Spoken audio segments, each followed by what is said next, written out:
I want to ask Carol Goldberg to stand up because she gets to a question that both these men have been passionate about. It's for Governor Romney.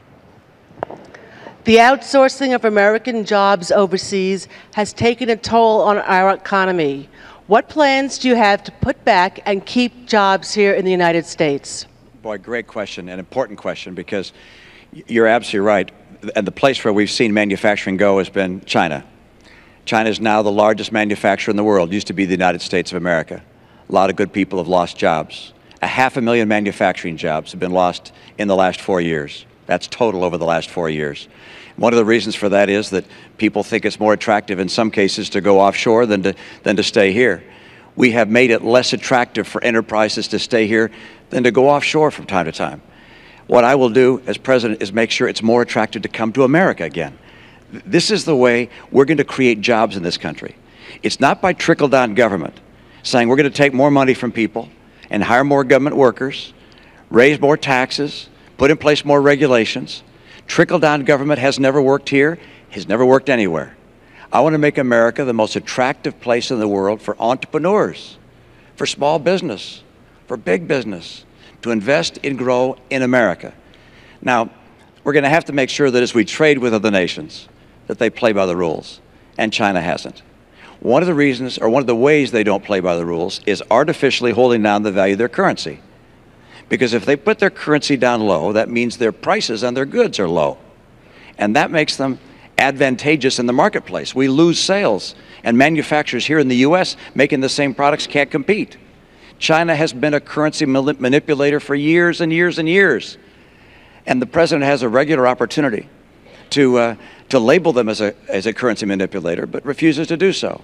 On day one, I will label China a currency manipulator, which will allow me as president to be able to put in place, if necessary, tariffs where I believe that they are taking unfair advantage of our manufacturers. So we're going to make sure that people we trade with around the world play by the rules. But let me not just stop there. Don't forget, what's key to bringing back jobs here is not just finding someone else to punish. And I'm going to be strict with people who we trade with to make sure they follow the law and play by the rules. But it's also to make America the most attractive place in the world for businesses of all kinds. That's why I want to bring down the tax rates on small employers, big employers, so they want to be here. Canada's tax rate on companies is now 15%. Ours is 35%. So if you're starting a business, where would you rather start it? We have to be competitive if we're going to create more jobs here. Regulations have quadrupled. The rate of regulations quadrupled under this president. I talk to small businesses across the country. They say, we feel like we're under attack from our own government. I want to make sure that regulators see their job as encouraging small business, not crushing it. And there's no question but that Obamacare has been an extraordinary deterrent to enterprises of all kinds hiring people. My priority is making sure that we get more people hired. If we have more people hired, if we get back manufacturing jobs, if we get back all kinds of jobs into this country, then you're going to see rising incomes again. The reason incomes are down is because unemployment is so high. I know what it takes to get this to happen, and my plan will do that, and one part of it is to make sure that we keep China playing by the rules. Mr. President, 2 minutes here because we are then going to go to our last question. Okay. We need to create jobs here. And both Governor Romney and I agree, actually, that we should lower our corporate tax rate. It's too high. But there's a difference in terms of how we would do it. I want to close loopholes that allow companies to deduct expenses when they move to China, that allow them to profit offshore and not have to get taxed, so they have tax advantages offshore.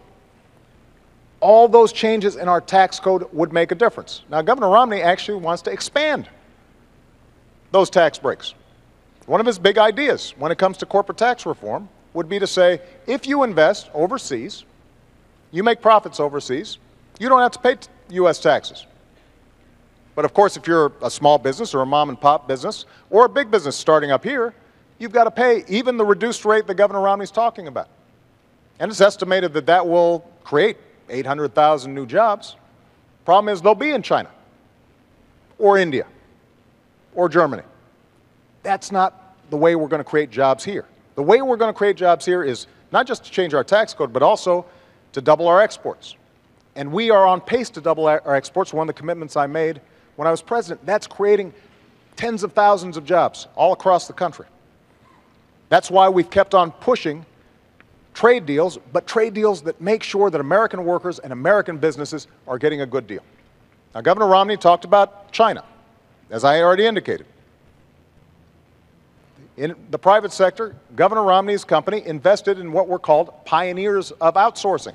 That's not my phrase. That's what reporters called it. And as far as currency manipulation, the currency's actually gone up 11% since I've been president because we have pushed them hard. And we've put unprecedented trade pressure on China. That's why exports have significantly increased under my presidency. That's going to help to create jobs here. Mr. President, we have a really short time for a quick discussion here.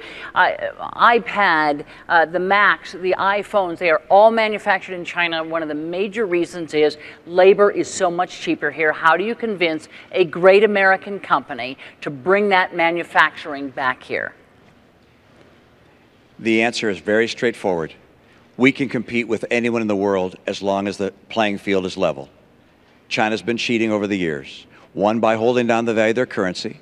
Number two, by stealing our intellectual property, our designs, our patents, our technology. There's even an Apple store in China that's a counterfeit Apple store, selling counterfeit goods. They hack into our computers. We will have to have people play on a fair basis. That's number one.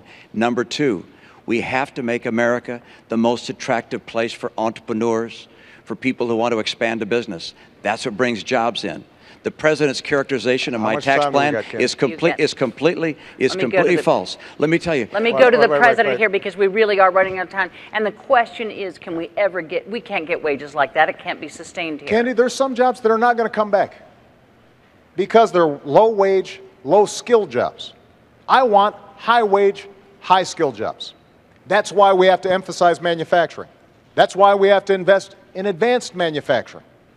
That's why we've got to make sure that we've got the best science and research in the world. And when we talk about deficits, if we're adding to our deficit for tax cuts for folks who don't need them, and we're cutting investments in research and science that will create the next Apple, create the next new innovation that will sell products around the world, we will lose that race.